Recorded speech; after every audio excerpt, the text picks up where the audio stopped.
Station, this is Houston. Are you ready for the event?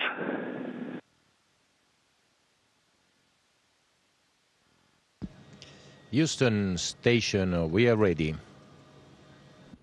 European Space Agency, this is Mission Control, Houston. Please call station for a voice check.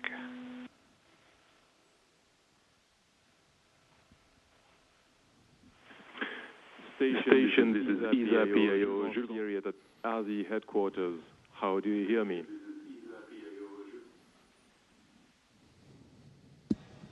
ASI headquarters station, Jules, good morning. Actually, good afternoon, I would say. We read you loud and clear.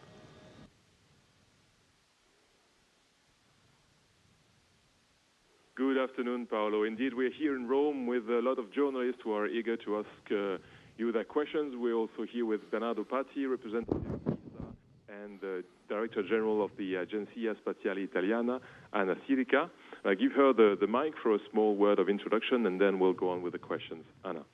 Thanks so much. Ciao Paolo. Hi, Paolo. Porto i saluti del Presidente Battiston, di tutta l'agenzia. Greetings from President Battiston and the agency that is following you, and here's the first question.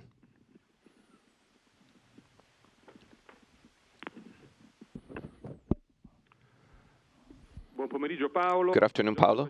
Giorgio Pacifici, Rai TG2. You're on the ISS to also understand the mechanisms of getting older. And you, at 60 years old and on your third mission, are in perfect shape.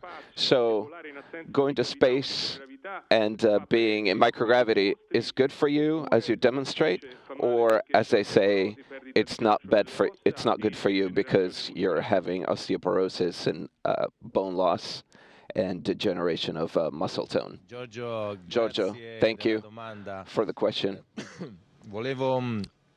I wanted, first of all, to thank Anna for the introduction, and greetings back to President Battiston and Bernardo Patti and all those who are there. So, Giorgio, getting older, if it's good or bad going to space, it's an interesting question because we should look at it under several points of view. Let's say that the space environment is different from what we find on Earth, so that things work a little bit differently.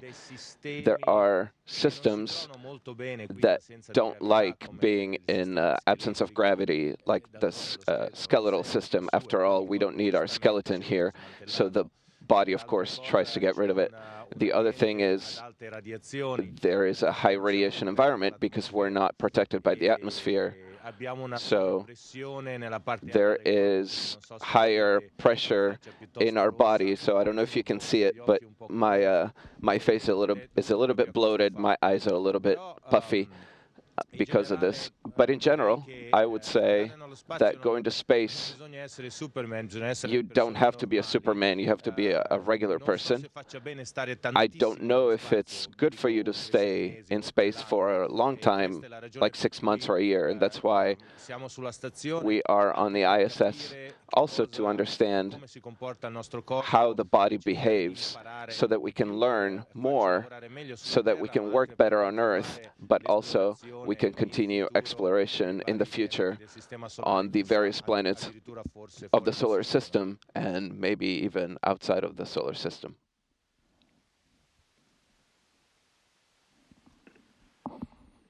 Hi, Paolo. This is Enrica Battifoglia from ANSA.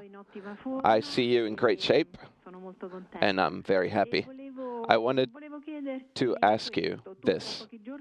In a few days, you will once again be operating the robotic arm of the ISS, but this time you will welcome a spacecraft from a private agency that built it for NASA. I wanted to ask you how this feels and what kind of thoughts this event affects you in terms of how the space market is changing.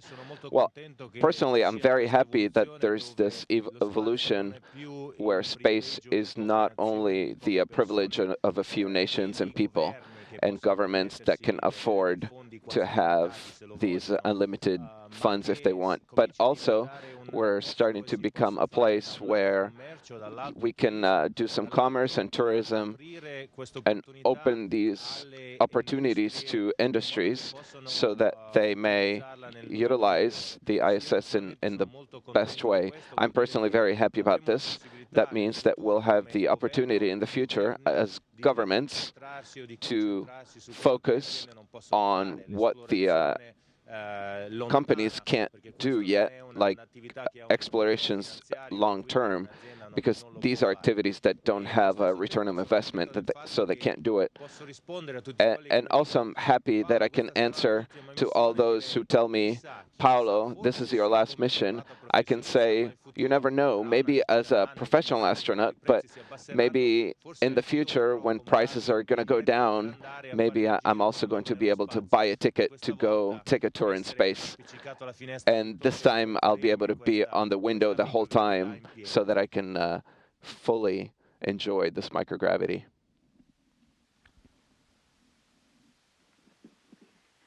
Hi, Paolo. Marta Melli from Sky TG24. Your wife in the first link said that your children wanted to jump in the rocket with you to follow you in space. What did you tell them before you left? And how did you say goodbye? And have you heard from them since you've been an ISS?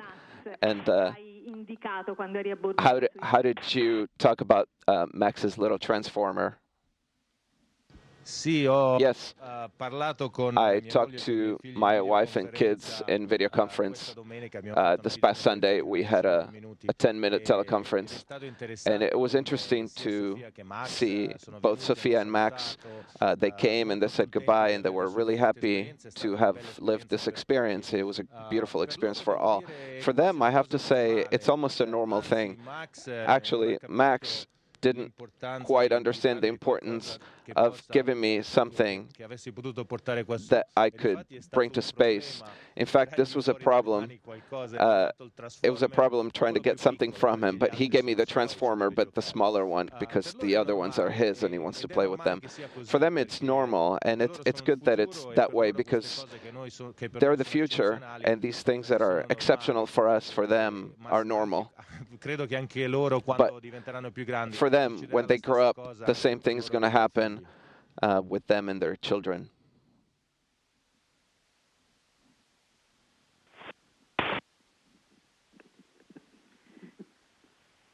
Ciao Paolo. Hi Paolo. Nicoletta Cottone from Sole 24 Ore. Italy has an Italian on the ISS, but we also have a lot of Italy on the station. How many parts of the station are also due to Italian technology and engineering? I have to say Italy and the Italian Space Agency, and in conjunction with ESA, have worked very hard so that Italian industry and technology could be utilized, on one hand, with programs that now give work to our local industries, and on the other hand, to make sure that these industries would produce products that would be at the level of the rest of the world with technology and science. So what you see here today is the US lab on the ISS. We usually do these conferences in the European lab, but today it's completely utilized by an experiment by the European Space Agency, the MER-SARCO lab, so we couldn't do it there today. That's one of the labs that's a little bit shorter. It's more or less 2/3 of this one. That's an Italian product. The nodes that you can see back there behind me, that's node 1. That's not an Italian product, but node 2 on the other side, and node number 3, and the PMM, and the cupola are all Italian products built either for ESA or for NASA. So we have done a lot. We have done a lot of good. We certainly have to maintain this high level and this commitment because it helps us all in very many ways.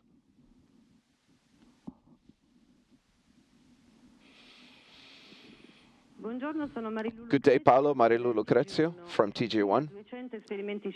You have 200 experiments to follow, but also a lot of free time. How are you going to use it? To be honest, free time is from the evening around 9 p.m. through the morning around 6 a.m., 7 a.m. 6 a.m. is the alarm, 7 we start work. So that should be time that you dedicate to sleeping and doing normal things. We have the opportunity to call when we have satellite. We have the opportunity to exchange email messages with a restricted number of people, to be honest. So what I like the most, or what I like to do, is to try and get everybody involved using social media. We have a series of abilities to send messages through the various social media platforms. So, of course, pictures from the cupola or pictures inside the station, they're the things that help us so that we can bring everyone into space. So I think the majority of my time will be dedicated to this. I should say the majority of my free time will be dedicated to this.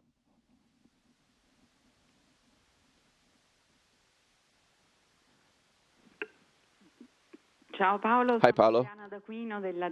Adriana D'Aquino from ADN Kronos. Good to see you so well. We talked about Italian industry.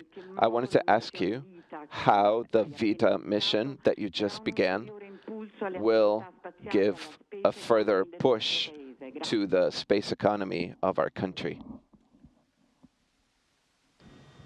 Well, this is a complex question. You are the Italian Space Agency. I invite you to ask this question to the president and director of the Italian Space Agency, who are those who, in a way, they implement the Italian space policy. So as far as I'm concerned, the ability of having Italian astronauts on orbit, we had Luca Parmitano and Samantha Cristoforetti, and Luca is once again scheduled for a mission in not too long from now. The fact that we have a constant presence also means that we give common people a way to see that we're in space and that this is important so we can support these activities. Of course, the Italian Space Agency, aside from being able to put a good number of experiments on board specifically for industry and research in Italy, has a series of plans to be able to maintain these activities as long as they're compatible with the budget and funds available, and eventually allow these things to grow, because we've seen that through these activities, the activities in space have a return on investment.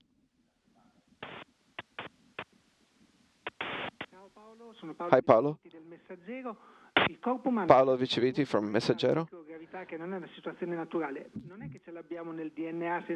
The body adapts to microgravity. Could it be that we have this in our DNA? Well, I have to believe yes. I have to say,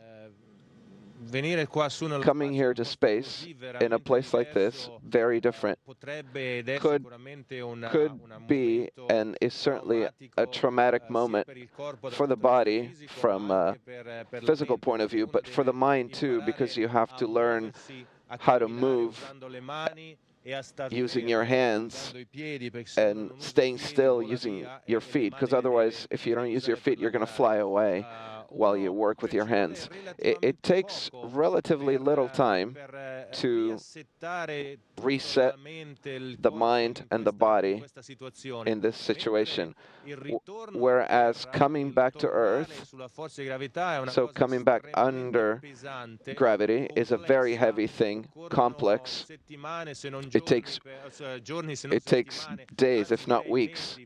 Actually, I would say months to come back to normal. In my previous mission, in the data that I saw, I I became normal again. I became an Earthling again about 6 months after the mission. Whereas here, few days and you're an extraterrestrial. So maybe we do have that in our DNA, or maybe in our DNA we have the fact that we're very flexible as humans. We don't know it, but we are. We're very adaptable. So coming here allows us to discover this interesting side of our capabilities.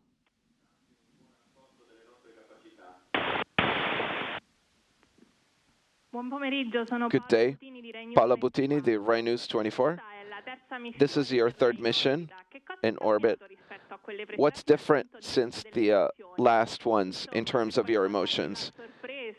Is there something that surprised you, or is it like you remember it? Well, I have to say that in general, I found the station more or less the way I left it. A little more complex, a lot more activities. The control centers have focalized now on utilization of the station. So right now we do a lot of utilization, whereas earlier we used to spend a lot of time maintaining the station to make sure it worked. But in general, it's the same thing. It's more or less the same thing. It's interesting how here we definitely within a day, you go from incredible things, you do things that have to do with metallurgy, to the human body, to animals. It's incredible. And this is a discovery of how it's truly interesting and complex. It was before, it still is, but I'm surprised in this past couple of days on the things you can do. I'm here doing a video conference with you, but back there in the airlock, my colleague Randy Bresnik is setting up the spacesuits for the spacewalk. Up ahead in the European lab, there are 2 cosmonauts who are running the European experiment. In the Japanese lab up ahead, my colleague Jack Fisher is putting together part of the airlock. So incredible things, really interesting.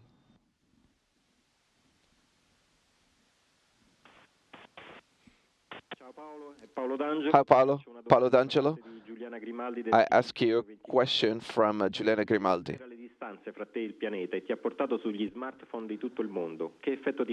Social media has shortened the distance between you and all the smartphones of the world. How does that feel? Hi, Paolo. Thank you for the question. I have the logo for the mission that was created in cooperation with the European Space Agency and Italian Space Agency and Maestro Pistoletto, with the symbol of the third paradise, which for me as an engineer is a little bit strange. I had to get into this artistic dimension. It's important for me that in these missions we not only think about technical things and scientific, but also things about philosophy and art. The idea that the Italian Space Agency and European Space Agency have thought about creating this application to make sure that we can unite space and Earth through the sign of the third paradise, so we can build this enormous mosaic of pictures. For me, this is a really interesting thing. I don't know where we're going to get to and what's going to happen, but this is part of art. To understand, you never know when you start sculpting a statue what's going to come out.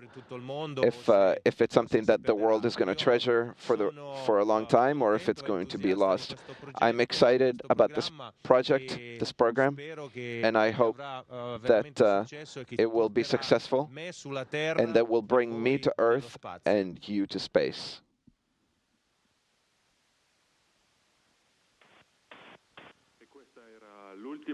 This was the last question. Thank you, Paolo. In orbit, and see you very soon. Thank you, Jules. I would like to say again thank you to you for mediating this event.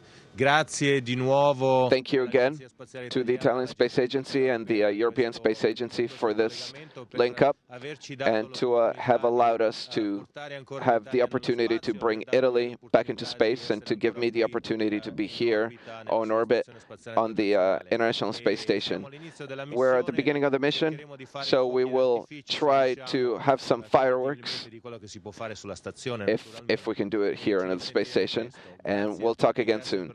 Thank you again, everyone. Thank you for the questions. Station, this is Houston ACR. That concludes the event. Thank you all participants with the European Space Agency. We are now resuming operational audio communications.